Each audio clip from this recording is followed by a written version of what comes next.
Hello students, मैं Sandeep Singh welcome करता हूं आपका मैग्नेट ब्रेन्स हिंदी में, जहां पर मिलता है आपको free education from class 6 to 12th।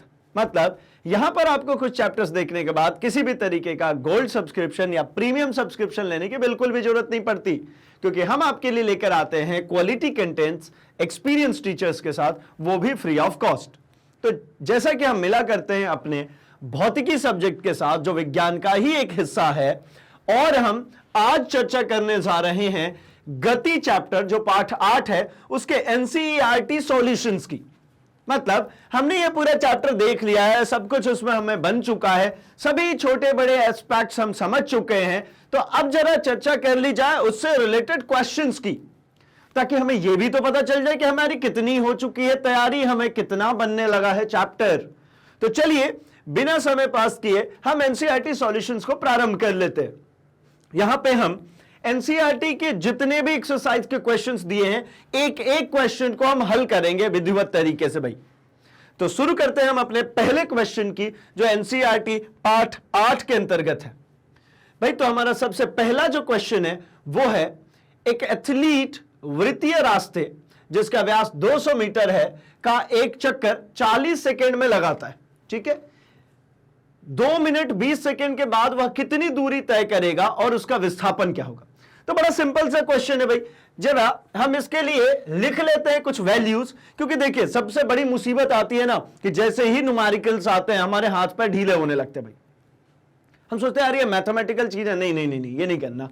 तो भैया नहीं, वो आसान होता है, वो ईजी होता है और पूरे नंबर भी दिलाता है, तो इसलिए इसको छोड़ना बिल्कुल भी नहीं होता। बस बनता क्यों नहीं है, तो उसके पीछे एक छोटा सा कारण है कि हम इसके लिए पेन चलाते ही नहीं है। अगर हमने इसके लिए सिर्फ पेन चलाया ना, सिर्फ और सिर्फ गिवन डेटा लिख लिया ना कि जो जो दिया गया है इसके अंदर, तो हमारा सवाल हल हो जाता है। ठीक है, तो सबसे पहले हम तो लिखते हैं दिया गया। तो यहां पे दिया गया है, क्या क्या दिया गया है भाई, चलिए लिखिए। तो सबसे पहले दिया है एक एथलीट वृत्तीय रास्ते से 200 मीटर का व्यास है, मतलब उसका जो डायमीटर है, जो व्यास है वो है कितना भाई, वो है 200 मीटर। ठीक है, का एक चक्कर 40 सेकंड में लगा, मतलब इतनी व्यास का जो गोलीय वृत्त है उसको चक्कर लगाने में जो टाइम है, जो समय है, वो दिया गया है भैया 40 सेकंड में पूरा कर लेते हैं। तो 2 मिनट 20 सेकंड के बाद, अब देखिए यहां से थोड़ा सा चेंज हो रहा है, टाइम कितना दे दिया गया भाई, 2 मिनट 20 सेकंड। इतने बाद वह कितनी दूरी तय करेगा, मतलब हमसे यह पूछा जा रहा है कि वो उसका डिस्टेंस, दूरी कितना होगा, और दूसरा पूछा जा रहा है कि उसका विस्थापन कितना होगा। मतलब दूसरा उसमें पूछा जा रहा है भाई उसका विस्थापन। तो पहले तो बात यह आती है कि हम जरा निकाल लें कि ये जो वृत्ताकार पथ पे चल रहा है उसका चाल कितना है। तो चाल निकालने के लिए हमें थोड़ी बहुत मेहनत लगेगी, हमें थोड़ा बहुत काम करना पड़ेगा। हम जरा वो काम निपटाते हैं, फिर बात करते हैं क्या होगा भाई। तो यहां पर डी दिया है, व्यास दिया है, और पथ कैसा है, ऐसा वो वृत्ताकार पथ पे चल रहा है। इसका जो ये व्यास होता है ये दिया हुआ है, ये दिया है 200 मीटर।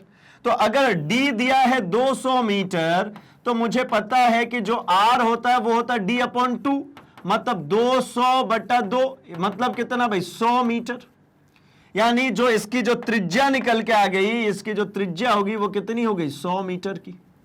ठीक है, चलिए त्रिज्या निकल के आ गई, तो मुझे क्या चाहिए भाई, मुझे ये पूरा कितना चलेगा, ये पूरी दूरी चाहिए। तो मैं एक काम करता हूं, ये मैं निकालूंगा कैसे, वृत्त की परिधि। भाई वृत्ताकार पथ पे है ना, तो वृत्त की परिधि निकाल लूंगा। तो ये जो चलेगा, एक पूर्ण चक्कर लगाने में इस ए से चला, वापस ए पे पहुंचा, तो जो वृत्त की परिधि होगी उतना ही चलेगा ना। तो वृत्त की परिधि का फॉर्मूला क्या होता है भाई, 2πr, मतलब 2 × पाई × r, मतलब कितना, 100। अर्थात इसमें कह लूं मैं कि ये हो गया मेरा 200 पाई। ठीक है, कितना हो गया, 200 पाई मीटर। पाई को पाई में ही छोड़ दे रहा हूं मैं। अगर आप चाहें तो इस पाई का हल भी कर सकते भाई, 22/7 से इसको हल भी कर सकते हैं। मैं नहीं कर रहा हूं, मैं पाई छोड़ रहा हूं, क्योंकि मैं अगर आगे जहां जरूरत पड़ेगी वहां पर मैं रख लूंगा, है ना, या कैलकुलेशन में कट जाएगा, तो मैं छोड़ दे रहा हूं अभी के लिए। चलिए आगे बढ़ते। तो ये तो हो गई क्या, वृत्त की परिधि निकल गई, मतलब ये दूरी निकल गई। ठीक है, अब मुझे क्या निकालना है, तो मुझे निकालना है कि भाई इसका जो समय लग रहा है वो कितना है भाई, 40 सेकेंड, ठीक है ना।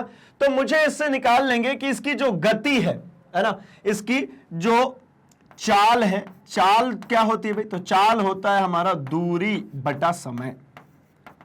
चाल जो हमारा होता है वो क्या होती है भाई, दूरी बटा समय। तो दूरी कितनी, तो दूरी है भैया 200 पाई, ये दूरी है ना। समय कितना लगा, 40, तो ये 4 पंजे 20, मतलब 20 पाई, सॉरी 20 नहीं, 5, ठीक है, 5 पाई मीटर प्रति सेकंड की इसकी चाल है। इस चाल से ये चल रही है भाई, ठीक है, ये चाल हो गई इसकी 5 मीटर प्रति सेकंड। अब एक बात समझते हैं, 5 मीटर प्रति सेकंड से जब चल रहे हैं, ठीक है ना, तब हमारे पास जो दूरी जो गिवन है, मतलब जो दूरी निकालनी है 2 मिनट 20 सेकंड में, इसके लिए जरा वैल्यू निकालते हैं। तो t इक्वल्स टू दिया हुआ है मुझे 2 मिनट 20 सेकंड। अब एक बात बताइए भाई, मिनट कोई स्टैंडर्ड यूनिट है क्या, तो आप कहेंगे नहीं, मिनट कोई स्टैंडर्ड यूनिट नहीं है। तो इसको किस में कन्वर्ट कर ले भाई, तो इसको हम कन्वर्ट कर लेते हैं किस में, तो ये कन्वर्ट कर लेता हूं मैं सेकंड में। तो 2 गुणे 60 प्लस 20, क्या किया, ये मिनट में था ना, 60 से गुणा कर दिया, सेकंड में आ गया। और ये जो 20 सेकंड था पहले से ही था, तो ये कितना हो जाएगा, 120 प्लस 20, अर्थात जो टाइम है वो आ गया 140 सेकंड। तो मुझसे ये पूछा जा रहा है कि इस चाल से चलता हुआ 140 सेकंड में कितनी दूरी तय कर लेगा, ठीक है ना। ये क्या है भाई, चाल निकल चुकी है, अब हम क्या निकाल लेते हैं, उससे दूरी निकाल लेते हैं, तो कुल तय की गई दूरी निकल जाएगा भाई। तो ये हो गया चाल। अब मैं निकालता हूं यहां पे दूरी। तो दूरी निकालने के लिए पूरा ही फॉर्मूला लिखकर दिखाता हूं आपको। चाल बराबर होता है हमारा क्या भाई, दूरी बटा में समय। मुझे चाहिए दूरी, तो दूरी बराबर हो जाएगा चाल गुणे समय। अब भाई चाल कितनी है, तो चाल है इसकी चाल जो है, चाल यहां पर हमारा निकला हुआ भाई ये 5 पाई मीटर प्रति सेकंड।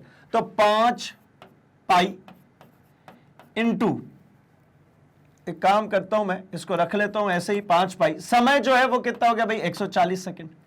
अब इसको क्या काम करें, तो इसको जरा ओपन कर लेते हैं, ठीक है ना। तो इसको चलिए गुणा करते हैं। तो 5 गुणे 22 बटा 7 गुणे 140, ठीक है। 7 से अगर ये कटाऊं तो 7 से ये कितनी बार में कट जाएगा भाई, तो 7 दूनी 14, यानी 20 बार में कट गया। अब ये क्या हो जाएगा, 20 पंजे 100 गुणे 22, मतलब ये कितना हो गया भाई, 22 पर डबल जीरो। कितना गया ये, 22 पर डबल जीरो। ये क्या निकल गई भाई, ये निकल गई कुल दूरी। ये जो मुझे निकालना था कुल दूरी, ये कुल दूरी हो गई। कुल दूरी मुझे मिल गई, कुल दूरी मुझे मिल गई है 2200। 2200 ये आएगी क्या भाई, तो 2200 आएगी मीटर में।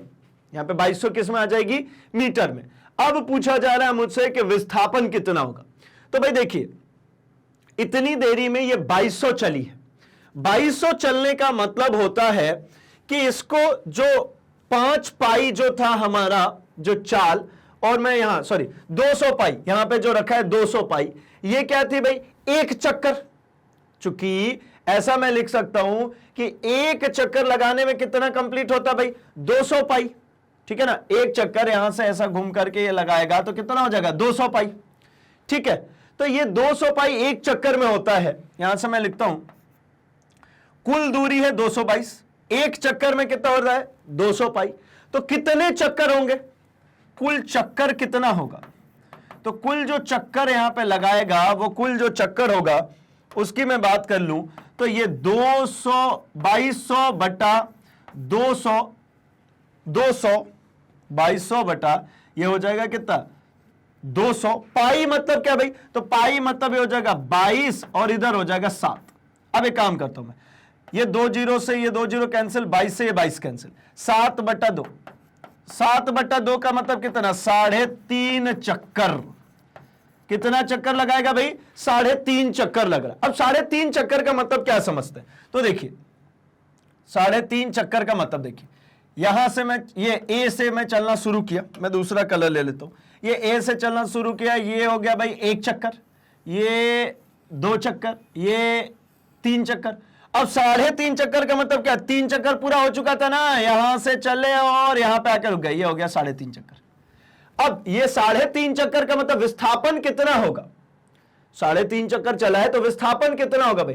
तो विस्थापन के लिए आपको ये जो इसका जो डायमीटर है, ये जो इसका डायमीटर है ना, ये यही जो डायमीटर जो होगी वही होती है हमारी क्या, विस्थापन। कितनी होगी भाई डायमीटर, तो डायमीटर है इसकी, जो व्यास है वो कितनी है, 200 मीटर। मतलब इसकी जो हो जाएगी विस्थापन S बराबर हो जाएगा कितना, 200 मीटर। मतलब हमारा सब कुछ मिल गया भाई कि उसका विस्थापन कितना होगा, ये भी निकाल लिया। कितने चक्कर लग रहा है, तो 3.5 चक्कर लग रहा है। कितनी दूरी तय हो रही है, तो यहां पे दूरी भी निकाल ली हमने कि भाई कुल दूरी कितनी तय हो रही है, 2200। कुल जो दूरी तय हो रही है कितनी तय हो रही है भाई, ये 2200 तय हो रही है। तो चलिए भाई, आप चाहें तो इसका स्क्रीनशॉट रख सकते हैं, है ना। अब देखिए कितना आसान था, सिस्टमैटिकली एक एक करते हुए चले गए, आसानी से बन गया भाई, कहीं कोई दिक्कत नहीं आई, है ना। तो आसान होता है ये पूरा का पूरा, ठीक है। चलिए, आई होप आपका स्क्रीनशॉट हो गया होगा। मैं बढ़ता हूं अपने अगले प्रश्न संख्या 2 पे। 300 मीटर सीधे रास्ते पर जोसेफ जॉगिंग करता हुआ, फिर से देखिएगा डायग्राम बनाएंगे और हम वैल्यूज लिख लेंगे जो गिवन है, हमको आंसर मिल जाएगा भाई। क्या है, 300 मीटर सीधे रास्ते पर जोसेफ जॉगिंग करता हुआ 2 मिनट 50 सेकंड में एक सिरे ए से दूसरे सिरे बी पर पहुंचता है। मैं एक छोटा सा डायग्राम प्लॉट कर लेता हूं।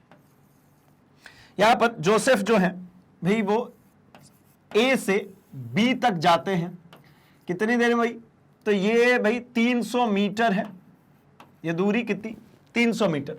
तो मैं यहां पे लिख ले रहा हूं, ए बी की जो दूरी है वो कितनी हो गई, 300 मीटर। टाइम कितना लग रहा है भाई, तो इनका टाइम जो लग रहा है यहां से यहां तक जाने में, ये लग रहा है 2 मिनट 50 सेकंड, ठीक है। अच्छा, काम करेंगे अभी 2 मिनट 50 सेकंड में, अभी के लिए छोड़ते हैं, आगे बढ़ते हैं। एक सिरे से बी पर पहुंचता है, घूमकर 1 मिनट में 100 मीटर पीछे बिंदु सी पर आता है। अब भाई क्या हुआ, यहां से ये घूमे और ये चल करके आ गए यहां पे, ये है बिंदु सी, और यहां से यहां तक की जो दूरी है वो कितनी है भाई, ये है 100 मीटर। तो मतलब मैं लिख लूं कि जो सीबी है ये हो गई मेरी 100 मीटर, और सीबी को चलने में कितना टाइम लगा भाई, 1 मिनट। सीबी को चलने में लगा हुआ टाइम कितना है भाई, ये है 1 मिनट। अच्छा ठीक है, जोसेफ के औसत चाल और औसत वेग क्या होगी, मुझे औसत चाल निकालनी है और औसत वेग निकालनी है, ठीक है। तो चलिए हम पहले तो एक काम करते हैं, पहले हम जरा टाइम को सिंप्लीफाई कर लेते हैं, फिर निकालते हैं। कहां कहां पे निकालना भाई, तो सिरे ए से सिरे बी तक और सिरे ए से सिरे सी तक, वहां के लिए निकाल। तो चलिए सबसे पहले तो इस टाइम को कैलकुलेट करते हैं। यहां पे टाइम कैलकुलेट करेंगे, 2 मिनट 50 सेकंड। 2 मिनट मतलब कितना भाई, 120 सेकंड। 2 मिनट का मतलब क्या, 2 गुणे 60 प्लस 50, मतलब ये कितना हो गया, 120 प्लस 50 मतलब 170 सेकंड। और ये 60 सेकंड, 1 मिनट मतलब कितना भाई, 60 सेकंड, मतलब ये दोनों टाइम मुझे मिल गए। अब हम जरा बात कर लेते हैं, अब जरा हम बात करते हैं भाई कि ए है ना, क्वेश्चन नंबर ए की बात करता हूं। सिरे ए से बी तक, वो कहां से कहां तक है भाई, ए से बी तक जब गए तो यहां तक जाने में जो उसकी औसत चाल है, हम जरा उसकी बात कर लेते हैं। तो ए से बी तक जाने में जो औसत चाल और जो औसत वेग होगा, उसमें देखते हैं क्या डिफरेंसेस आता है, कि कोई भी डिफरेंस नहीं आता है, दोनों में अंतर आएगा भाई। देखिए क्या होता है, ए से बी तक गया तो वो 300 गया, है ना। तो मुझे निकालना है औसत चाल, औसत चाल। तो औसत चाल क्या होता है भाई, तो औसत चाल होता है कुल दूरी बटा कुल समय, जो भी समय लगा। तो कुल दूरी कितनी है भाई, तो कुल दूरी यहां से यहां तक जाने में कितना गया, वो 300। यहां से यहां तक जाने में कितना, 300, और समय कितना लगा, तो 170 सेकंड। तो अपॉन में 170, ये काट दीजिए, ठीक है। अब ये बन गया भाई 30 बटा जो 17 आया, ये हो गया उसका औसत चाल मीटर प्रति सेकंड, ठीक है। अब इसके बाद क्या बचा, औसत वेग। तो औसत वेग जो होगा इसी केस में ए से बी तक में, तो औसत वेग की अगर हम बात करते हैं तो ये भी सेम हो जाएगा भाई, ठीक है ना, यहां पे अंतर नहीं देखने को मिलने वाला है। अब जरा हम बी पोर्शन की बात करते हैं, फिर मैं वापस आऊंगा भी औसत वेग पे, ठीक है, जरा डिफरेंस भी समझा सको इसके लिए मैं चल रहा हूं थोड़ा सा और आगे, ए से सी तक, ए से सी तक में जब मैं औसत चाल की बात करूंगा तो औसत चाल का जो फॉर्मूला होता है ये होता है हमारा औसत चाल जो होता है भाई, ये होती है हमारी कुल दूरी बटा में कुल समय, कुल दूरी बटा में कुल समय। तो औसत चाल जो है कुल दूरी कितनी होगी, तो कुल दूरी देखिए ए से सी तक में कुल दूरी है, ए से बी गए और बी से सी आए, तो मतलब कुल दूरी हो जाएगी इसमें कैसी, A B plus B C, A से बी तक फिर बी से सी तक, अपॉन में जो भी टाइम लगा, कहां से कहां तक भाई, ये इसको मैं T1 कह लेता हूं और इसको मैं T2, ताकि मैं फॉर्मूले में लिख सकूंगा, कहां से कहां तक भाई, तो ये T1 समय लगा और वापस आने में T2। तो अब दोनों दूरियों की बात करें तो 300 था ए बी, बी सी है 100, T1 की वैल्यू कितनी है भाई, तो 170 सेकेंड, प्लस इसकी कितनी है भाई, तो इसकी है 60 सेकेंड।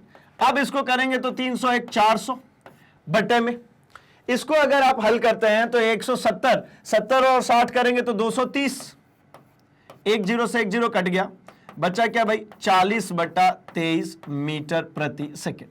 अब इसी में मुझे निकालना है औसत वेग, तो औसत वेग जब मैं निकालूंगा तो औसत वेग में मुझे क्या चाहिए भाई, जो AC है वो, ठीक है ना, जब मैं इसकी बात करूंगा तो ये क्या निकल जाएगा भाई, यहां पे मुझे औसत वेग जब निकालना होगा तो औसत वेग में ये निकल जाएगा हमारा AC, ठीक है, तो AC हो जाएगा मेरा कितना भाई, तो ये 300 पूरा था, ठीक है, ये क्या था 300 था, और जो CB की जो दूरी थी वो कितनी थी भाई, वो थी 100, ठीक है, तो दूरी कितनी बची होगी इसके बीच में, तो दूरी बची होगी कितनी 200, इसके बीच में जो दूरी बची होगी वो दूरी कितनी है भाई, दूरी है 200, और टाइम कितना भाई, तो टाइम ये पूरा यहां से यहां तक में जो आने में जो टाइम लगा है वो पूरा टाइम, तो पूरा टाइम कितना लग गया भाई, तो पूरा टाइम अगर यहां से देखते हैं तो 170 सेकेंड ये लगा था, है ना, ये भाई यहां से गया और यहां वापस आया था, 170 सेकेंड ये लगा था और 60 सेकेंड ये लगा था, तो 170 और प्लस 60, 170 प्लस 60, अगर 170 और प्लस 60 करते हैं तो ये हमारा कितना हो जाता है भाई, ये हमारा फिर से वही हो जाएगा भैया 230 सेकेंड। अब इसको काट दीजिए, ये क्या मिला 20/23 मीटर प्रति सेकेंड। अब चलिए, अब यहां पे देखिए डिफरेंस आया। अब जरा हम बात करते हैं यहां पे औसत वेग कब, ए से बी में, तो ए से बी कितना चला था भाई, विस्थापन भी उतना ही था ना, 300 ही, विस्थापन उतना ही था जितनी दूरी, और कुल समय कितना लगा था भाई 170, तो ये 170 का 170 ये कट गया, कितना आया 30/17 मीटर प्रति सेकेंड, ठीक है, ये सेम आया भाई, ठीक है ना। तो चलिए आप चाहें तो इसका स्क्रीनशॉट रख सकते हैं भाई, ये पूरा सॉल्यूशन बन गया और बहुत ही आसान था, ठीक है। अच्छा एक और चीज है ना, कुछ जगहों पे ऐसा कि ये जो है 2 मिनट 30 सेकेंड में, अगर ये 2 मिनट 30 सेकेंड कर दिया जाता है तो थोड़ा सा और आसान हो जाता है, ये है ना, 2 मिनट 30 सेकेंड करते तो ये 150 सेकेंड हो जाता, ये क्या हो जाता है भाई 150 सेकेंड। फिर यहां पे जब काटते तो ये 2 मीटर प्रति सेकेंड, ये भी 2 मीटर प्रति सेकेंड, ठीक है। तो ये भी ऐसा एक क्वेश्चन हो सकता था, थोड़ा सा इजी हो जाएगा, ठीक है। कई जगहों पे जो एनसीईआरटी जो हमारे क्वेश्चंस और जो एनसीईआरटी अपनी जो सैंपल्स जो जारी करती है उस सैंपल्स में ये डिफरेंस देखने को मिलता है ना, यहाँ पे 50 दे और उधर में 30 देकर के सॉल्व करते हैं, तो भाई इसलिए वो भी मैंने कर दिया, ये 150 कर लेंगे तो इजीली कट जाएगा और कुछ नहीं। चलिए तो भाई हो चुका होगा ये, मैं बढ़ता हूं अपने क्वेश्चन नंबर 3 पे। तीसरा जो प्रश्न है वो ये है कि अब्दुल गाड़ी से स्कूल जाने में के क्रम में औसत चाल को 20 किलोमीटर प्रति घंटा पाता है, ठीक है। जाने का कितना भाई, तो जाने का वो हो गया 20 किलोमीटर प्रति घंटा, और उसी रास्ते से लौटने का समय वहां भीड़ कम है तो औसत चाल उसकी जो है वो बढ़ गई, कितनी हो गई 40 किलोमीटर प्रति घंटा। जाने का अलग और आने का अलग, तो अब्दुल की इस पूरी यात्रा में उसकी औसत चाल क्या है, तो देखिए औसत चाल निकालने का एक सबसे बढ़िया तरीका यह है, इसके लिए औसत चाल आपको निकालना, कई मेथड है भाई, कई तरीके इसको निकालने का। एक तो सीधे सीधे ये है औसत चाल आपको जब कभी निकालनी है ना और दोनों चाल दिया हुआ हो तो औसत चाल का जो फॉर्मूला है वो हो जाता है 2xy upon x plus Y. सीधे रखिए आंसर मिल जाएगा। कैसे किया इस चीज को? तो मैं ऐसा कहना चाहता हूं कि औसत चाल जो होती है, औसत जो चाल होती है, औसत चाल बराबर क्या होता है? तो कहेंगे कि कुल दूरी अपॉन में लगा हुआ कुल समय। ठीक है, अब मैं कहता हूं कि भाई वो जो व्यक्ति चल करके गया है, पहले वो जो जा रहा है, माना d जो है ये दूरी हो गई है। ठीक है भाई, ये d दूरी मान लेते हैं। ठीक है, इसी दूरी को जाते समय वो x मीटर प्रति सेकंड से जा रहा है और वापस आते समय इसी चीज को, इसी दूरी को तय करता कितने से? y मीटर प्रति सेकंड से। ठीक है, गया ऐसा समझ लीजिए, यहां से यहां तक, a से ये b तक जब गया तो अलग गति से गया, x से गया और वापस कितने से आ रहा भाई? y से वापस आ रहा। तो दोनों टाइम कितना लगा होगा? तो इस केस में मैं अगर टाइम निकालता हूं तो समय क्या होता है भाई? तो आपको पता है चाल बराबर क्या होता है? दूरी बटा समय। तो समय क्या हो जाएगा? दूरी बटा चाल। दूरी बटा चाल मतलब क्या? d upon x. क्या हो जाएगा? d upon X. और अगर आप बात करते हैं यहां पे t2 की, समय दूसरे समय की, तो ये भी क्या हो जाएगा भाई? तो ये हो जाएगा d अपॉन वाई। ठीक है, क्या हो गया? d अपॉन एक्स और नीचे हो गया d अपॉन वाई। अब मुझे निकालना है कुल दूरी। कुल दूरी मतलब क्या? a से चल के गया b तक और b से वापस आया, तो चल के गया तो d और वापस आया तो भी कितना भाई? d अपॉन में समय। समय कितना आया भाई? d अपॉन एक्स और d अपॉन वाई। तो यहां पर क्या लिख लूं मैं? d upon X plus d upon Y. थोड़ा सा उलझा हुआ जरूर आपको लग रहा है, लेकिन ये उलझा हुआ नहीं है भाई, साफ है। कैसे? देखिए देखिए, जाने में लगा उसको d, यहां से यहां तक जाने में लगा d, वापस आने में कितना लगा भाई? वापस भी आने में d, क्योंकि d दूरी गया और d दूरी वापस आया। कुल दूरी बटा कुल समय। समय कितना है? d upon X. तो ये हो गया d upon X plus d upon Y. अब आपको क्या करना भाई? तो ऊपर d प्लस डी कितना हो गया? तो d प्लस डी आप कहेंगे भैया ये ऊपर हो गया 2d, नीचे एक्स वाई दिख रहा है ना? तो इसमें क्या करें भाई? इस d को तो पहले कॉमन कर दीजिए। d को यहां पे कॉमन कर देंगे, ये क्या मिलेगा? 1 upon X plus 1 upon Y. ये d से d कट गया। अब क्या करें? तो अब 2 को वहीं छोड़िए, नीचे क्या करें भाई? इस एक्स वाई का ले लीजिए एलसीएम। तो एक्स वाई का अगर एलसीएम आ जाएगा तो यहां पे क्या बचेगा? यहां बचेगा y प्लस एक्स। ये एक्स वाई का क्या किया? एलसीएम ले लिया। इस एक्स से एक्स कट गया तो y बचा और यहां y से y कट गया तो x बचा। अब देखिए ये अपॉन के अपॉन में, तो ये एक्स वाई कहां चला जाएगा? ऊपर। तो ये हो जाएगा 2xy upon X plus Y. ये बन गया नया फॉर्मूला। जो फॉर्मूला है जो ऊपर लिखा था ये बन गया भैया फॉर्मूला। ठीक है, आसान सा मैथड है भाई, ये आसानी से कर सकते हैं। दूसरा भी तरीका है इसको निकालने का कि अगर आपको समय ही निकालना ना, कुल दूरी बेटा कुल समय, तो दूसरा तरीका ये कहता है कि 40 और 20 के जैसा ही एक एलसीएम ले लीजिए, कुछ भी। जैसे मान लीजिए मैं यहीं पे कह लेता हूं 40, तो मतलब उसकी कुल दूरी ए से बी तक की कितनी मान ली मैंने? 40 मान ली। 40 मान ली मैंने क्या भाई? ए से बी तक की दूरी। तो ए से बी तक की दूरी अगर 40 हो गई तो कुल दूरी कितना चला? तो कुल दूरी आप कहोगे कि भैया वो चला कितना? 40 प्लस 40 बटा समय कितना लगा? तो देखिए इसमें अगर समय निकालेंगे तो 40 बटा 20 कितना आया भाई? 2 सेकंड। यहां पे निकालेंगे तो 40 बटा 40 कितना मिलेगा भाई? यहां पे आपको मिल जाएगा कितना? यहां पे मिल जाएगा आपको 1 सेकंड। ठीक है, अब इसी तरीके से दोनों के समय को नीचे रख देंगे और कैलकुलेट हो जाएगा आपका पूरी वैल्यू।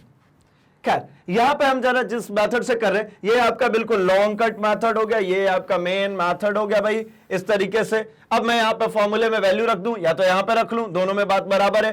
2xy, तो 2 into X Y. X Y मतलब कितना भाई? 1 से 20, वाई है 40, तो ये हो गया 20 गुणे 40 बटा एक्स प्लस वाई, तो 20 प्लस 40 कितना आ जाएगा भाई? तो ये 2 गुणे 20 गुणे 40 अगर आप करते हैं तो ये ऐसे ही छोड़ देता हूं, काटना ही तो है।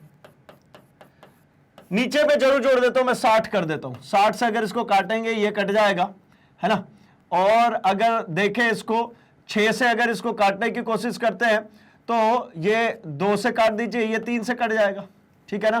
तो ये 2 दूनी 4 दूनी 6 मतलब 60 बटा 3 ठीक है, कितना आ जाएगा भाई 60/3 मतलब कितना हो जाता है ये 24 से, अगर 60 को काटते हैं ये 24, ठीक है, ये 24 टाइम्स में कैंसिल हो जाएगा भाई, ठीक है ना, सॉरी 24 नहीं, 20×3 60 ना, 20×2 40, 20×3 60, तो कितने बार में कैंसिल हो जाएगा भाई, ये 20 बार में कैंसिल हो जाएगा, ठीक है। यहां पे कुछ गड़बड़ है, 1 सेकेंड होल्ड कीजिए, ये जो है 2 × 2 × 2, 2 दूनी 4 दूनी 8 भाई, है ना, 80 बटा में हो जाता है हमारा 3, ठीक है, 80/3। अब इसको अपन उठा करके कर लेते हैं कैंसिल, तो क्या कैंसिल हो जाएगा,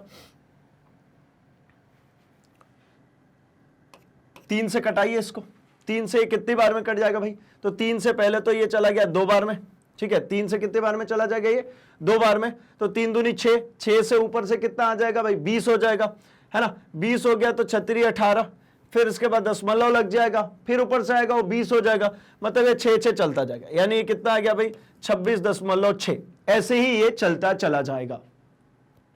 तो चलिए भाई आप इसके स्क्रीनशॉट रख लीजिए, हम बढ़ेंगे अपने अगले क्वेश्चन की तरफ, है ना, और उसकी चर्चा हम करेंगे। और एक छोटी सी यहां पे चर्चा करते चले कि यहां पर जो 20 और 40 दिया हुआ है ना, कई जगह पे आपको यही जो वैल्यू है ना, ये 40, ये 30 किलोमीटर प्रति घंटा मिल जाएगा भाई।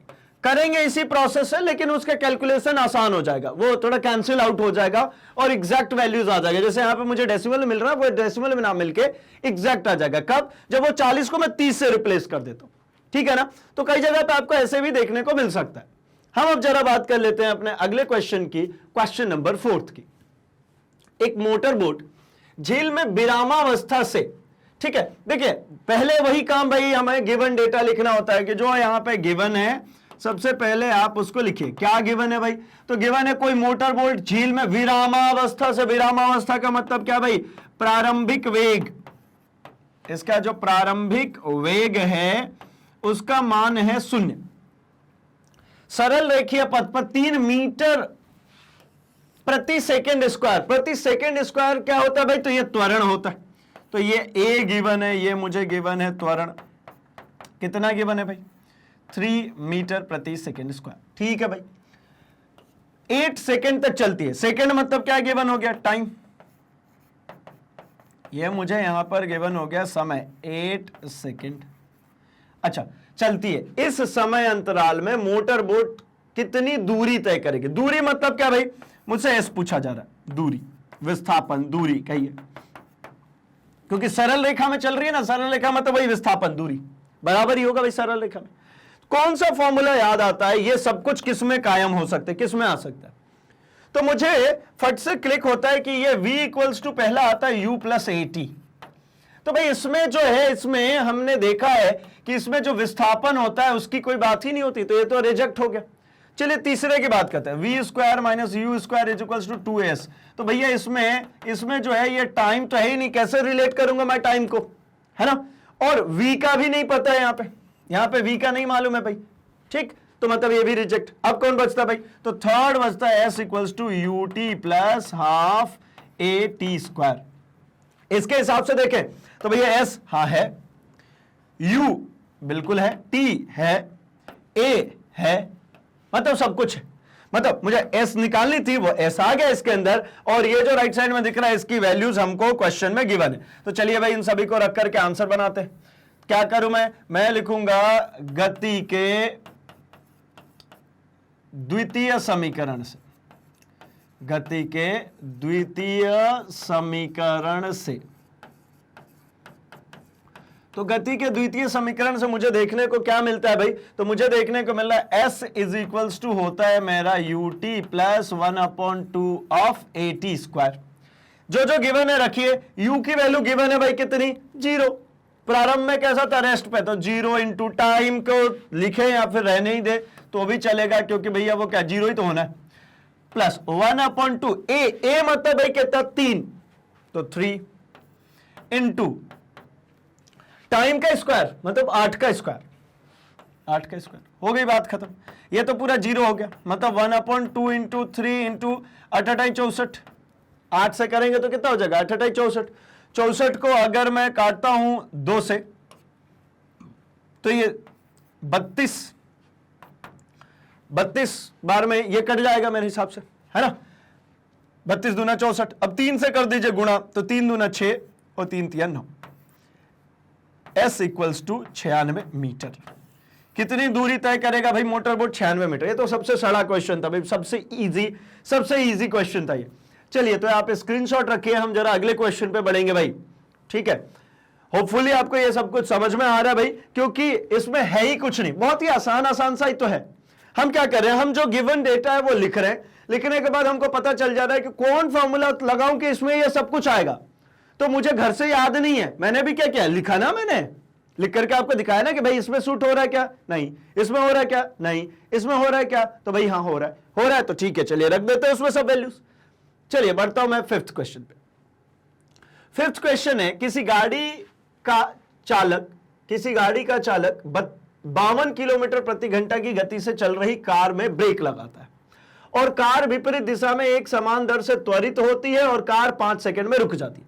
पहली डेटा देखिए, पहली जो डेटा है वो क्या है भाई, वो जो उसकी गति है ना, जो उसकी स्पीड है, ठीक है।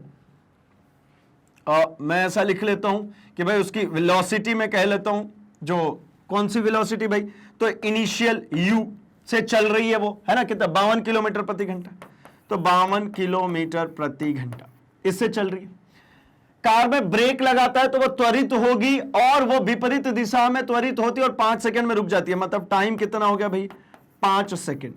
और इसका त्वरण कितना, त्वरण तो खैर चाहिए नहीं मुझे, यहां पे मैं ये कहूं कि भाई इसके फाइनल वेलोसिटी कितनी होगी, ये हो जाएगी 0 किलोमीटर प्रति, या मीटर ही ले लो, क्या फर्क पड़ता है, 0 है तो इसको भी चेंज कर देता हूं मैं, ठीक है। जब किलोमीटर प्रति घंटे से मीटर प्रति सेकंड में जाना होता है तो क्या करते हैं जरा देखिए, 52 किलोमीटर है तो मीटर में चेंज करेंगे तो 1000 से गुणा, और घंटा लिखा है आर तो इसको सेकंड में ले चलेंगे तो कितना हो जाएगा भाई, 60 इंटू 60।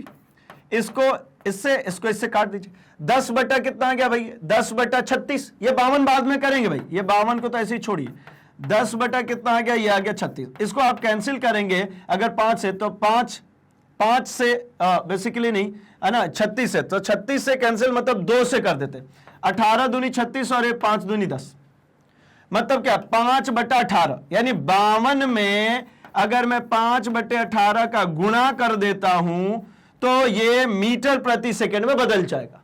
ठीक है, कैसे हुआ ये समझ में आया। तो चलिए मैं इसको हटाता हूं और मैं पहुंच जाता हूं अपने वैल्यू पे, क्या भाई 52 किलोमीटर प्रति घंटा को मीटर प्रति सेकंड में चेंज करना है, तो 52 गुणे 5 बटे 18।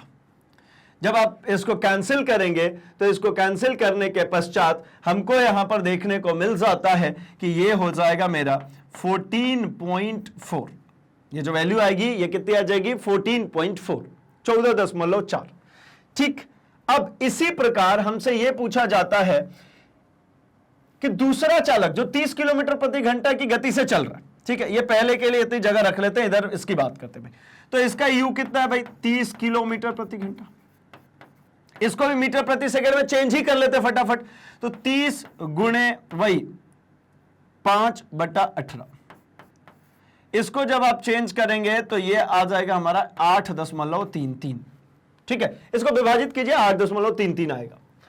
ये हो जाएगा किसमें, मीटर प्रति सेकंड। ये हो जाता है मीटर प्रति सेकंड। तथा वो धीरे धीरे ब्रेक लगा, मतलब थोड़ा समय ले रहा है, ये 5 सेकंड में ही रोक दिया था गाड़ी को, धीरे धीरे ब्रेक लगा रहा, मतलब इसने टाइम जो ले लिया वो कितना ले लिया भाई, ये 10 सेकंड का टाइम लिया और गाड़ी को रोक दिया। तो एक ही ग्राफ पेपर पर दोनों कारों के लिए चाल समय ग्राफ आरेखित कीजिए। ब्रेक लगाने के पश्चात दोनों में से कौन सी कार अधिक दूरी तक जाएगी। देखिए अब इनके लिए ग्राफ प्लॉट करना है, ठीक है ना, क्या करना है भाई, ग्राफ प्लॉट। तो ग्राफ कैसे कैसे प्लॉट होता है भाई, तो आपको पता है मुझे y एक्सिस पे रखना होता है, ये किस क्या रखूंगा मैं इस पे, वेग। ये एक वेग समय ग्राफ है, ये क्या है, वेग समय ग्राफ, जहां पे ये जो मान है ये कितना है भाई, ये 1, ये 2, ये 3, ऐसे ही करते करते अगर हम बात करते हैं तो ये है मान 8, ये है मान 9, ये हमारा 10, ऐसे अगर बात करते हैं तो ये 13, ये 14। ठीक है, क्यों इन मानों को मैं रख रहा हूं, क्योंकि मुझे इसके अकॉर्डिंगली ग्राफ बनाना है। ये जो मेरी वैल्यू है ये हो गई 1, 2, 3, 4, ये हो जाता है मेरा 5, ये है मेरा 6, 7, 8, 9 और ये हमारा 10, ये हमारा 11। क्यों इतने लाइंस, क्यों इतनी सारी डिटेलिंग्स मार्क कर रहे भाई? तो जरा देखिए, मुझे जो वैल्यूज जो मुझे ड्रॉ करना है उसकी मैं अगर बात करता हूं तो मेरा वेग कितना है पहले केस में? 14.4। पहले की बात करें, पहले कार ए की, तो 14.4 कहां मिल गया? ये रहा 14, इससे थोड़ा सा ऊपर ये मिल गया मुझे 14.4। ये जो वैल्यू है ये क्या है? 14.4। ठीक है, अच्छा 14.4 का वेग है उसके पास, तो टाइम कितना है? 5 सेकेंड। तो मैं दूसरा टाइमिंग मार्क कर लेता हूं, ये हो जाएगा मेरा, ये है मेरा कितना? 5 सेकेंड। अब 2 पॉइंट मिल गए तो लाइन ड्रॉ हो जाएगी ना। तो मैं क्या करूं? 14.4 से एक लाइन लेकर के आता हूं, ठीक है, 14.4 से एक लाइन ले आते हैं भाई, ये एक सीधी रेखा ये आ रही है, ये आगे 5 पे, ये हो गया कार ए। ये क्या हो गई भाई? ये हो गई कार ए। अब कार बी के लिए बनाते हैं। कार बी के लिए क्या ग्राफ होगा? तो मुझे कितना मिला भाई? यू 8.33। तो ये जो वैल्यू दिख रही है, ये दिख रही है 8, और ये उसके ऊपर दिख रही है 8.33। ये 8 है तो थोड़ा सा ऊपर, थोड़ा सा ही ऊपर, ये बन गया 8.33। तो 8.33 और टाइम कितना इसने लगाया? 10 सेकेंड। तो दूसरी पॉइंट मैंने यहां पे मार्क कर लेता हूं, ये हो गया 10 सेकेंड। अब क्या करे भाई? ये 8.33 से 10 सेकेंड को ज्वाइन कर दिया, ये बन गई दूसरी कार के लिए ग्राफ। ये हो गई मेरी क्या? दूसरी कार। पहली कार वो और दूसरी कार ये दोनों कारों के लिए बन गई ग्राफ। अब क्या करना है भाई? अब मुझसे जो पूछा जा रहा है वो ये कि भाई एक ही ग्राफ पेपर पर दोनों कारों के लिए चाल समय ग्राफ आरेख कीजिए, मतलब चाल समय जो ग्राफ है वो ड्रॉ कर दिया भाई। अब कह रहे ब्रेक लगाने के पश्चात दोनों में से कौन सी कार अधिक दूरी तय करी। दूरी कैसे मिलता है भाई? तो दूरी के लिए क्या निकालना पड़ता है? क्षेत्रफल जो निकालूंगा मैं, इसके अंदर जो ये क्षेत्रफल आएगा, ये क्षेत्रफल पहले कार ने जो दूरी तय की हो, और अगर मैं इसको निकालता हूं तो इस कर्व ने जो क्षेत्रफल कवर किया ये दूसरी कार का हो जाएगा। तो क्या करें भाई? दोनों कारों के लिए अगर मैं निकालूं तो मैं थोड़ी सी नेमिंग कर लेता हूं। मैं इसको कह देता हूं पॉइंट ए, इसको कह देता हूं मैं, इसी के नीचे आया ना ये पॉइंट बी, और ये हमारा ओ। उसी तरीके से इसको मैं कह देता हूं पी, और इस पॉइंट को मैं कह लेता हूं क्या? क्यू। ठीक है, तो क्या करूं मैं? पहली कार के लिए, तो पहली कार के लिए क्या हो जाएगा भाई? त्रिभुज ए बी ओ का क्षेत्रफल, जो त्रिभुज ए ओ बी का जो क्षेत्रफल होगा वही पहले कार ने दूरी तय की होगी। ये वाली जो रेंज है, ये जो रीजन है, ये जो रीजन है, ये पहली कार द्वारा तय की गई दूरी है भाई। ये जो रेंज है ये पहली कार द्वारा तय की गई दूरी। तो इसका कैसे निकालेंगे? तो चलिए निकालते हैं। क्या होता है भाई? त्रिभुज का क्षेत्रफल आधार, ये देखिए, आधार गुणे ऊंचाई, आधार गुणे ऊंचाई, यही होता है ना। तो आधार कितना है? तो आधार कहेंगे इसका है 5। आधार कितना है भाई? 1/2 टाइम्स ऑफ आधार गुणे होता है ऊंचाई। तो यहां पे आप करेंगे तो 1/2 टाइम्स ऑफ आधार है 5, ऊंचाई कितना है भाई? तो ऊंचाई है 14.4। इसको काट दीजिए 2 से, तो ये कितना हो जाएगा? 7.2। ठीक है ना। तो 7.2 को 5 से गुणा कीजिए तो ये कितना आ गया भाई? 5 दूनी 10, और 7 बचे 35 और 1 36, मतलब ये आ गया 36 मीटर। ये निकल गया मेरा कितना? 36 मीटर। इसको निकालते भाई, तो त्रिभुज पी क्यू ओ का क्षेत्रफल, फॉर्मूला तो वही होता है भाई, आधार गुणे ऊंचाई, हाफ आधार गुणे ऊंचाई। लेकिन क्या कर देंगे? हाफ आधार यहां पे कितना है? तो इसका आधार है 10। ये देखिए, ये है इसका आधार, है ना। दूसरा वाला जो त्रिभुज है इसका आधार कितना है भाई? 10। तो 10, ऊंचाई कितना है? तो 8.33। तो ये हो जाता है भैया 8.33। ये हमने निकाला है भाई, है ना। ये कितना हो जाता है भाई? इसको आप अगर चाहें तो कैंसिल कर दीजिए, तो मैं इसी को कैंसिल कर देता हूं भाई। ये 2 से काटूंगा तो 4 दशमलव, ये कितना आएगा? 3 तो मतलब 2 एकम 2 और 1 13, मतलब 2 छक्के 12, 4.16। और 4.16 को 10 से गुणा करूंगा तो 41.6। ये 4 दशमलव जो है एक दाहिने शिफ्ट हो जाएगा, 10 से गुणा होगा तो 41.6 मीटर। अब बताइए कौन ज्यादा दूरी तय किया, नीचे वाले ने कि ऊपर वाले ने? तो भैया ज्यादा दूरी इसने तय किया ना, किसने? कार डी ने। क्यों? क्योंकि इसका क्षेत्रफल ज्यादा आया, मतलब ये कार बी ने ज्यादा दूरी तय किया। देखिए भाई, ये देखने में लग रहा था ना कि पता नहीं क्या करना है इसके अंदर, लेकिन जैसे ही हल करना शुरू किया तो आसान था।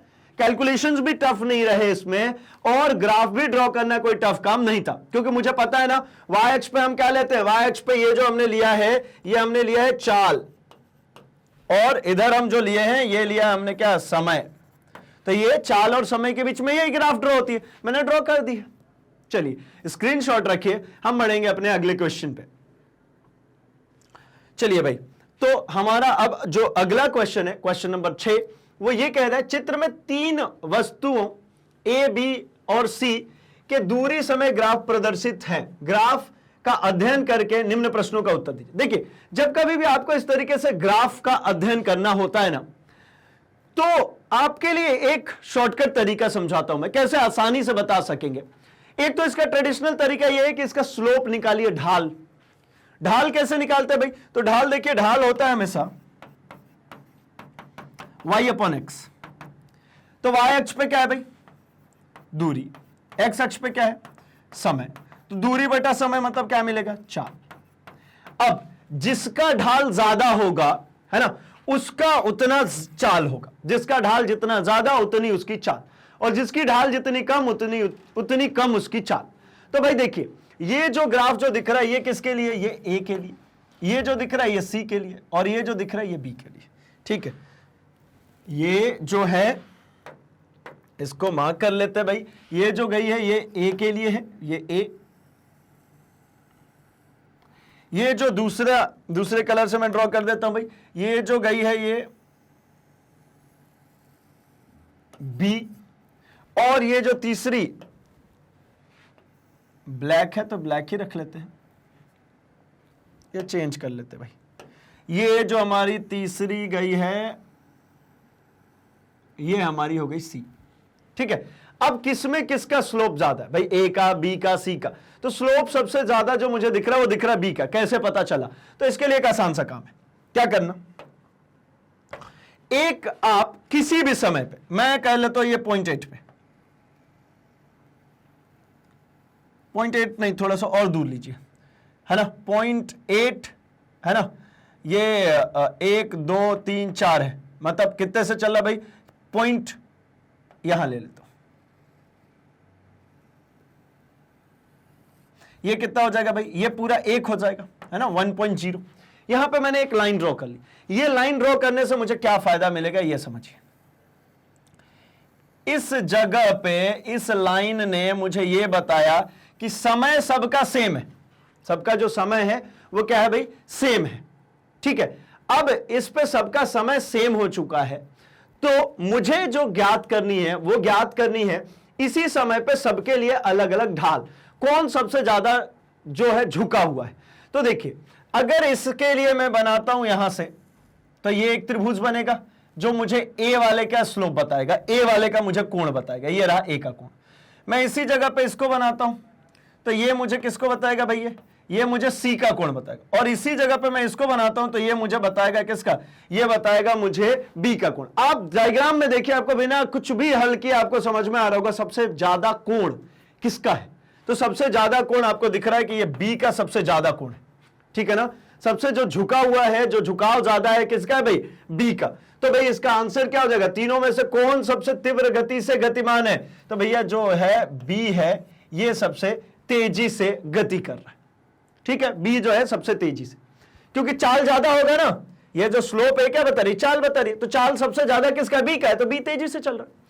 दूसरा, क्या ये तीनों ग्राफ किसी भी समय सड़क के किसी एक ही बिंदु पर होंगे। तो देखिए, कोई चीज एक ही बिंदु पर होने के लिए क्या होती है, किसी के लिए भी अगर आप कहते हैं कि भाई वो एक ही बिंदु पर है, तो उसके एक ही बिंदु पर होने का कुछ तरीका है भाई, कुछ तरकीब है, जिसके बाद कह सकते हैं कि वो एक ही बिंदु पर है। मतलब कैसे, जैसे देखिए, ये दोनों लाइनों ने एक ही बिंदु पर यहां कट किया है, तो ये जो बिंदु है, ये जो बिंदु है, ये ए में भी सम्मिलित है और बी में भी सम्मिलित है, लेकिन सी में सम्मिलित है क्या, नहीं, सी में ये बिंदु नहीं आती। लेकिन मैं वहां पे, यहां पे अगर मैं बात करता हूं इस जगह पे, तो यहां आपको देखने को मिला बी और ये सी, यहां पे बी और सी मिल जाएंगे, यहां पर क्या मिल जाएगा, ए और बी मिल जाएगा। लेकिन तीनों सम्मिलित होने का मतलब होता है ये भाई, ये जो तीन रेखाएं अगर हो, तो तीनों रेखाएं किसी एक ही बिंदु पे अगर प्रतिच्छेदित करती है तो वो तीनों में शामिल होगा पॉइंट। अगर तीन रेखाएं एक ही बिंदु पर प्रतिच्छेदित करेंगी तो वो तीनों में शामिल होगा, लेकिन अगर तीनों एक ही पर प्रतिच्छेदित नहीं करेगी तो वो एक ही में शामिल नहीं होगा। मतलब प्रतिच्छेद बिंदु सेम नहीं है, तो मतलब बी का यहां आंसर मैं लिख देता हूं। बी का आंसर क्या हो जाएगा भाई? नहीं, नहीं, क्योंकि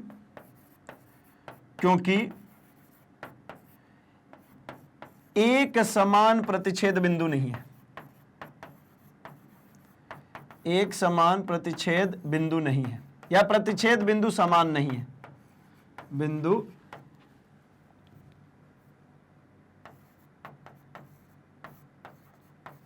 नहीं है ना। एक समान मतलब एक ही जगह पे प्रतिच्छेदित नहीं करती तो नहीं है क्या? अच्छा, जिस समय बी ए से गुजरती है उस समय तक सी कितनी दूरी तय कर लेती है? जिस समय बी वाली जो लाइन है वो ए से गुजर रही है, ए से इसने क्रॉस किया, ये देखिए ए से क्रॉस किया है ना, ये बी ने अच्छा यहां पर है भाई, बी ने ए को क्रॉस किया, तो उस समय सी कितनी दूरी तय कर लेगी? तो सी के लिए जरा देखिए, ये पॉइंट है जहां पर ए बी दोनों एक दूसरे को इंटरसेक्ट कर रहे हैं। इस क्षण पे सी कहां है भाई? तो इस क्षण पे आते हैं थोड़ा सा नीचे, ये आगे सी पे, ये है सी, ये है सी का ग्राफ, ये है सी का ग्राफ। तो ये कहां है भाई? इसकी अगर मैं बात करता हूं तो ये जो पॉइंट है वो यहां कहीं पे मिल रहा है। मतलब ये कितना है? 4 5 6 7 8 9 10 11, मतलब ये 1 2 3 4 5 6 8, मतलब 4 से 8 के बीच में कितनी? 6 लाइनें। तो करीब करीब मैं ऐसा कह सकता हूं कि ये 8 के करीब पहुंचने वाली, यानी 4 से ये 8 के करीब पहुंचने, यानी 7 पॉइंट समथिंग। अगर मैं इसकी बात करता हूं तो 7.9 समथिंग ये दूरी तय कर चुकी। ये दिख रहा है ना भाई, ये 8 होने वाला है, तो ये उससे थोड़ा सा कम, तो 7.9 के आसपास पहुंच चुकी है। 7.9 मीटर की किलोमीटर है, किलोमीटर की दूरी तय कर चुकी है। अच्छा, जिस समय बी सी से गुजर रहा है, बी जो है सी से गुजर रहा है, उस समय तक यह कितनी दूरी तय करती? बी जो है सी से गुजर रहा है, बी सी ये रहा, ये बी और सी से गुजर रहा है, उस समय तक बी कितनी दूरी तय कर लिया?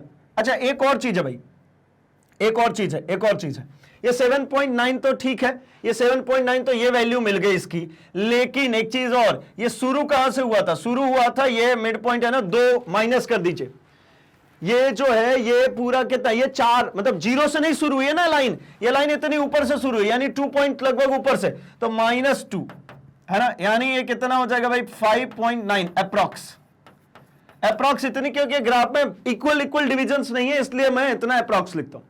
अगली मैं बात करता हूं इसकी, जब बी की, तो बी तो 0 से शुरू हुई भाई, बी जब सी को क्रॉस करी इस पॉइंट पे तो 0 से शुरू हुई, तो ये 4 ये 6 करीब ये कितनी दूरी तय कर लेती भाई? ये 6 किलोमीटर की दूरी तय कर लेती है ना। ये जो है डी जो है ये कितनी दूरी तय कर लेगी? 6 किलोमीटर। कैसे पता चला मुझे कि 6 किलोमीटर की दूरी तय कर लेगी भाई? क्योंकि ये देखिए, ये बी सी यहीं पे क्रॉस कर रही है ना, ये लगभग मिड पॉइंट है भाई, ये 4 और 8 के बीच का, तो 4 और 8 के बीच में एक पॉइंट होगा जो होगा क्या? 6, तो लगभग वो 6 किलोमीटर है ना, ये अप्रॉक्स 6 किलोमीटर की दूरी तय कर लेगी। तो आपको समझ में आ चुका होगा भाई कि ग्राफ कैसे बनता है और ग्राफ से हम वैल्यूज कैसे निकालते हैं, है ना। मतलब उसमें से कोई डेटा निकालना है तो वो कैसे निकालते हैं, और ग्राफ देखते कैसे, कौन ज्यादा है कौन कम है वो कैसे करते हैं। आगे बढ़ता हूं मैं क्वेश्चन नंबर 7 के ऊपर। 7 में यह है भाई कि 20 मीटर की ऊंचाई से एक गेंद को गिराया जाता है, ठीक है, 20 मीटर की ऊंचाई से, यानी यहां पर जो गिवन है वो गिवन है, हाइट गिवन है 20 मीटर, गिराया जाता है, मतलब उसका यदि उसका वेग 10 मीटर प्रति सेकंड स्क्वायर से त्वरित होता है, मतलब जब गिराया जा रहा है यानी u जो होगा उसका 0 मीटर प्रति सेकंड होगा। जब गिराएंगे, एक बॉल ऐसा है उसको गिरा रहे हैं, है ना, ये ऐसा काम कर भाई, ये एक बॉल है, ये इसको नीचे की तरफ गिरा रहे हैं, तो ये जब हमने बॉल को नीचे की तरफ छोड़ा होगा तो इसका जो प्रारंभिक वेग होगा वो तो 0 ही होगा ना। हाइट कितनी है भाई? तो यहां से यहां तक की ये जो बॉल की ये जो पूरी हाइट है, ये हाइट है हमारी 20 मीटर। नीचे त्वरित होकर क्या आ रही है, मतलब ए की वैल्यू है वो कितनी है? 10 मीटर प्रति सेकेंड स्क्वायर, ठीक है। अच्छा, इसकी हम बात करेंगे थोड़ा सा और ए में, तो यह किस वेग से धरातल पर टकराएगी, मतलब मुझसे पूछा जा रहा है v का मान, कितने समय पश्चात वह धरातल से टकराएगी, मतलब मुझसे पूछा जा रहा है t का भी मान।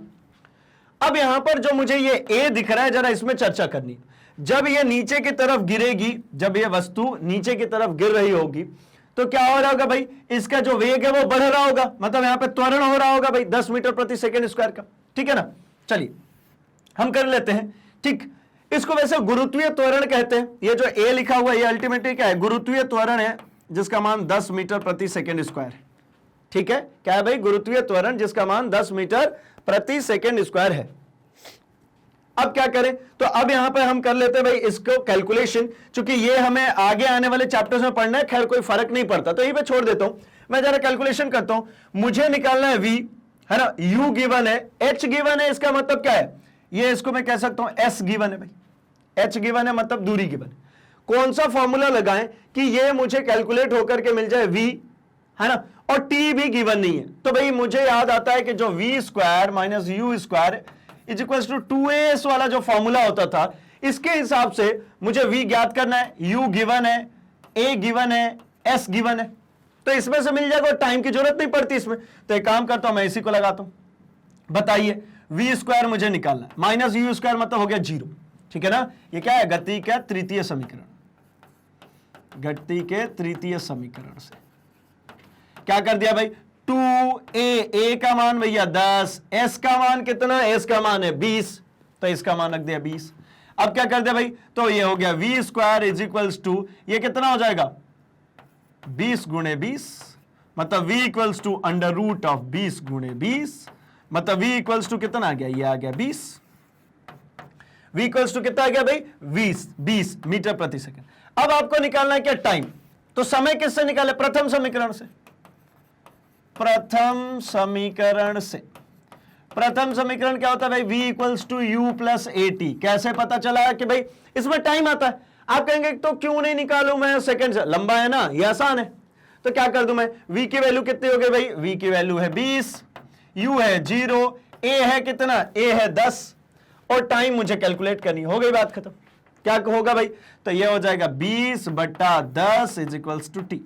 टी इक्वल्स टू, ये कट गया कितना, 2 second, t equals to 2 second. ये आ गया भैया टाइम, आसान है भाई। यहां से मुझे मिल गई क्या, इसका वेलोसिटी मिल गई, और वहां से मुझे कैलकुलेट होकर के मिल गई टाइम, ठीक है। तो इस तरीके से जो क्वेश्चन नंबर 7 है ये भी हमारा कंप्लीट हो जाता है। आप चाहें तो भैया इसका भी स्क्रीनशॉट रख लीजिए। हम बढ़ेंगे अपने अगले प्रश्न पे, प्रश्न संख्या 8 पर। किसी कार का चाल समय ग्राफ चित्र में दिए गए, ये दिए गए भैया, है ना। इसमें क्या करना है, तो पहले 4 सेकंड में कार कितनी दूरी तय करती है, इस अवधि में कार द्वारा तय की गई दूरी को ग्राफ में छायांकित करके, मतलब उस क्षेत्र को छायांकित करके दिखा दें। और दूसरा, ग्राफ का कौन सा भाग है जो कार की एक समान गति को दर्शाता है। तो पहले तो छायांकित कर देते भाई कि 4 सेकंड में कितना, तो 4 सेकंड में ये देखिए भाई, ये रहा 0 से ये 4 सेकंड, ये 4 सेकंड पे ग्राफ ऊपर लेकर के गए, ये मिल गई, है ना। तो ये वाला जो हिस्सा है, ये वाला जो हिस्सा है ना, इसको भर देते हैं पूरा, ठीक है, इसको भर दीजिए भाई। ये जो हिस्सा है, ये हिस्से में 4 सेकंड में ये चली, ठीक है, तो ये गया भर गया, ये कंप्लीट, ये भर दिया भाई हमने। ये हिस्सा जो है, ये हिस्से को वो चली है कितने देर में, 4 सेकंड में। ये पूरा हो गया भैया छायांकित, छायांकित क्या पूरा अपन ने भर ही दिया पूरा,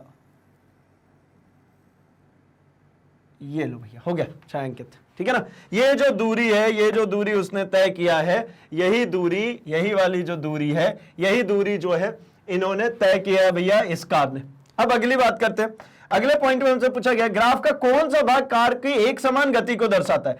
तो कौन सा भाग दर्शाता है भाई, तो देखिए ये यहां तक तो चलती हुई आ रही है, ये 6 सेकंड के बाद, ये वाले लाइन के बाद ये सीधी चल गई, मतलब 6 से जो 10 सेकंड का जो हिस्सा है ना, इसका आंसर क्या हो जाएगा भाई, 6 सेकंड से 10 सेकंड तक का जो हिस्सा है, ठीक है, इसमें एक समान चाल से चल रही है। कैसे चल रही है भाई, एक समान चाल। क्यों पता, क्योंकि देखिए 6 सेकंड पे जो इसकी चाल है 6 पॉइंट समथिंग, है ना, 6 सेकंड पे, 6 सेकंड पे जो इसकी चाल है वो क्या हो जाएगा भाई, मैं 6.3 कह लेता हूं समथिंग, थोड़ा सा ऊपर है 6 से, ये 6 से थोड़ा सा ऊपर है ना, तो मैं ऐसा कह लेता हूं। 10वें सेकंड पर भी, 10th सेकंड पर भी अगर आप देखते हैं इसकी चाल, तो इसमें कोई परिवर्तन नहीं है। ये देखिए 10वें सेकंड पे भी यही लाइन है, तो ये भी कितनी होगी भाई 6.3 है ना, मीटर प्रति सेकंड चल रहा है या मीटर प्रति सेकंड। मतलब क्या है कि अगर इसके परपेंडिकुलरली, मतलब इसके हाइट में कोई परिवर्तन नहीं है, या यूं कह लूं कि ये दोनों लाइनें कैसी एक दूसरे के समांतर है, मतलब कोई परिवर्तन नहीं हो रहा है, समय बदल रहा है लेकिन वहां पे चाल के मान में कोई परिवर्तन नहीं हो रहा है, तो ये हो जाता है भाई इसका आंसर। ठीक है, 6 से 10 सेकंड तक में। आगे बढ़ता हूं मैं अपने अगले क्वेश्चन पे, क्वेश्चन नंबर 9 पे। निम्नलिखित में कौन सी अवस्थाएं संभव है तथा प्रत्येक के लिए एक उदाहरण दे। ठीक है, तो देखिए पहले पढ़ते हैं, कोई वस्तु जिसका त्वरण नियत हो परंतु वेग शून्य। भाई क्या ऐसा हो सकता है क्या कि उसमें जो त्वरण हो रहा, त्वरण क्या होता है भाई, वेग परिवर्तन की दर, तो उसके वेग परिवर्तन की जो दर है वो कितनी हो भाई, वो शून्य हो, सॉरी वो हो, है ना, नियत हो, कांस्टेंट हो। मतलब इसमें जो एक्सीलरेशन है, जो त्वरण है, ये कैसा होना है भाई, ये होना है हमारा नियत, ये होना है हमारा कांस्टेंट, और जो इसमें वेग है, v का जो मान है वो शून्य। ऐसा क्या संभव है भाई, थोड़ा सोचते हैं क्या होगा। तो मुझे पता चला कि मैं अगर एक बॉल लेता हूं और इस बॉल को ऊपर फेंक देता हूं, तो ये जब एक अधिकतम ऊंचाई पे चली जाए, ये कहां चली गई भाई, ये पहुंच जाएगी अपने h मैक्स, मतलब अधिकतम ऊंचाई पर। तब भी इसमें जो गुरुत्वीय त्वरण लग रहा था, है ना, जो g से दर्शाते हैं, जो पृथ्वी अपनी तरफ खींचने के लिए जो त्वरण लगाती है, जिसको g से दर्शाते हैं, ये यहां पर भी लग रहा था भाई, धरातल पे भी। जब ये वस्तु पहुंच गई अपने अधिकतम ऊंचाई पर तब भी लग रहा है ये g, और जब ये अपने अधिकतम h मैक्स पे होगी, मतलब वेग कितना हो जाएगा, शून्य, क्योंकि क्या होता है, बॉल फेंका तो धीरे धीरे धीरे धीरे धीरे उसकी जो गति है वो कम होती जाती है, फिर जाकर के रुक जाएगी, रुक करके फिर नीचे आना शुरू होगी। तो जिस समय रुकेगी वो सबसे अधिकतम ऊंचाई होगी, तो इस अधिकतम ऊंचाई पे वेग कितना हो गया, 0, लेकिन त्वरण अभी भी उस पे लग रहा है, पृथ्वी उसको अपनी तरफ अभी भी उसी मान से खींच रही है भाई। इसका मान जो होता है ये होता है 9.8 मीटर प्रति सेकेंड स्क्वायर, 9.8 मीटर प्रति सेकेंड स्क्वायर। तो ये उतने से ही अभी भी क्या कर रही है, खींच रही है, भले वेग कितना हो गया, शून्य। तो हाँ भाई ये चीज हो सकता है, वेग हो गया शून्य और त्वरण क्या है, नियत। कब, जब कोई वस्तु अपने अधिकतम ऊंचाई पर हो। यह कब होगा, जब कोई पिंड अपने अधिकतम ऊंचाई पर, कहां होगा भाई, अपने अधिकतम ऊंचाई पर अगर होगा तो ये चीज जो होगी ये शून्य हो जाएगी, और वेग जो है वो शून्य हो जाएगा, और जो उसका त्वरण है वो 9.8 मीटर प्रति सेकेंड स्क्वायर आपको मिलता रहेगा।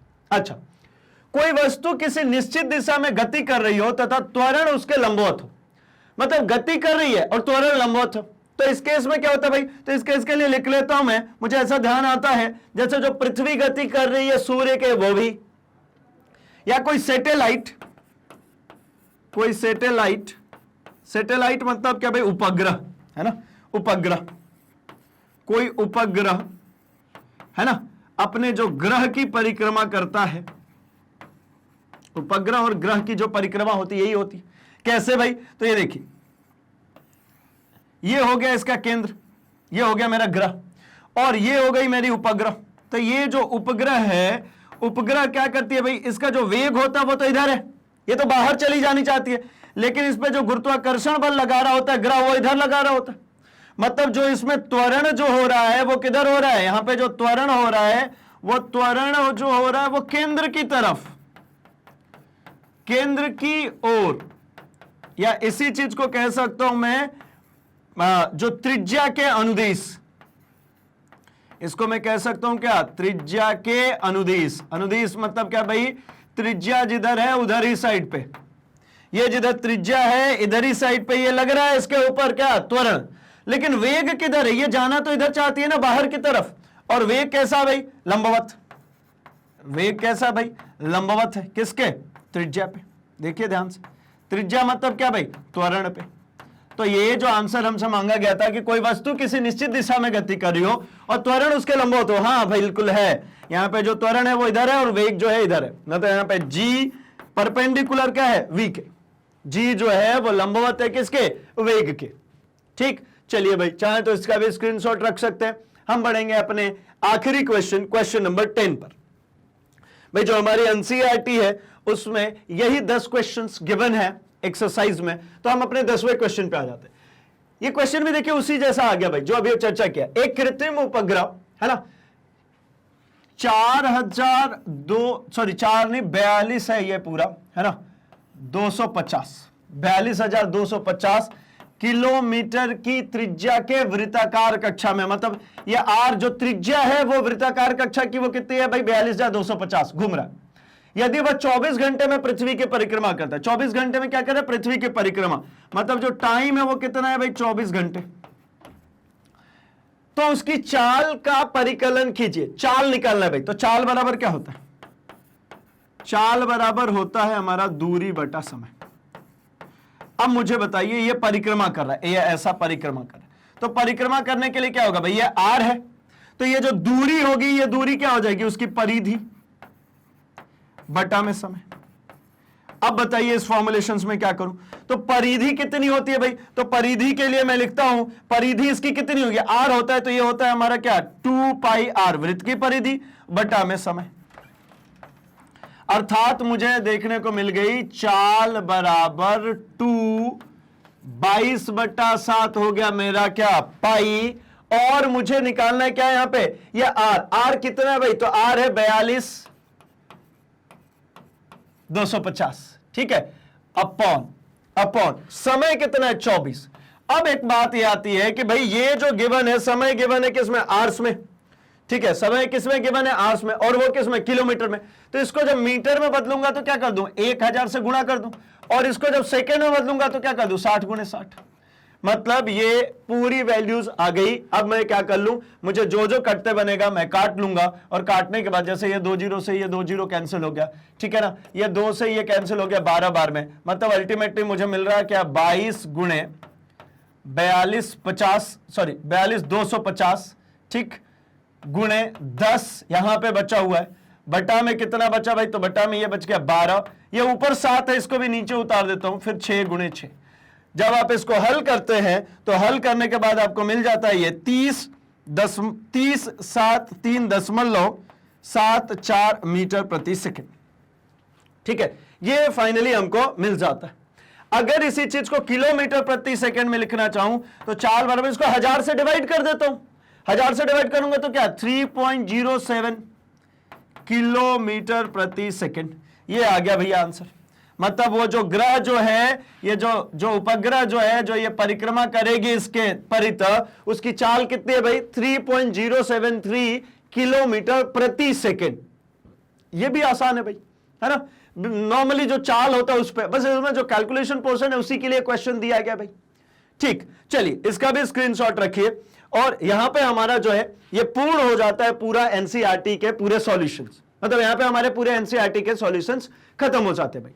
तो बाकी और सारे कोर्सेज के लिए क्या करेंगे, तो आप अपने सर्च बॉक्स में लिखिए magnetbrains.com, आपके जो जितने भी कोर्सेज हैं उसको एक्सप्लोर कर सकते हैं यहां से, मतलब आप सीबीएसई इंग्लिश मीडियम से हैं, आप यूपी बोर्ड से हैं, आप एनटीएससी या ओलंपियाड के प्रिपरेशन करें, या फिर आप इंग्लिश बोलना चाहते हैं, आप जिस भी सेगमेंट्स में चाहते हैं उसको टैप कीजिए, आपके कोर्सेज ओपन कर जाते हैं। जैसे आप सीबीएसई हिंदी मीडियम से हैं, इसको टैप किया, आपके कोर्सेज क्लासेस ओपन हो जाती हैं। क्लासेस अगर 9th क्लास है, 9th क्लास आपने टाइप किया, आपके सारे सब्जेक्ट्स ओपन हो जाते हैं। आप अगर यहां पे फिजिक्स पढ़ना चाहते हैं, बस सिंपली वॉच नाउ पे क्लिक कीजिए, आपके सामने आपके पूरे ही चैप्टर्स पूरे ही अरेंज फॉर्मेट में खुल जाते हैं, जिसमें आप एक ही फोल्डर के अंदर आप जैसे टैप करेंगे, आपको इसके अंदर concept videos, one shot revisions, NCERT solutions, MCQs, previous year question paper, most important questions, सब कुछ आपको एक ही फोल्डर में मिल जाता है। आपको भटकने की बिल्कुल भी जरूरत नहीं है भाई। आप जैसे ही प्ले करते हैं, इस तरीके से आपका वीडियो प्ले हो जाता है, जिसे आप कहीं पर भी पॉज कर सकते हैं, स्क्रीनशॉट ले सकते हैं, नोट्स बना सकते हैं, और यहीं से आप नेक्स्ट वीडियो करके अपने अगले वीडियो पे जा सकते हैं। आपको बिल्कुल नहीं भटकना। तो भाई अभी के लिए इस वीडियो को लाइक कर दीजिए, चैनल को सब्सक्राइब कर लीजिए, और इसे अपने दोस्तों में शेयर कर दीजिए, क्योंकि मैग्नेट ब्रेन्स हिंदी लेकर के आता है 6 to 12th की सारी क्लासेस, क्वालिटी कंटेंट्स और एक्सपीरियंस टीचर्स के साथ, वो भी फ्री ऑफ कॉस्ट। तो बने रहिए मैग्नेट ब्रेन्स हिंदी के साथ। हम मिलेंगे अपने अगले सेशन में अगले कुछ सब्जेक्ट्स के साथ, अगले कुछ टॉपिक्स, कॉन्सेप्ट्स के साथ। Thanks for watching.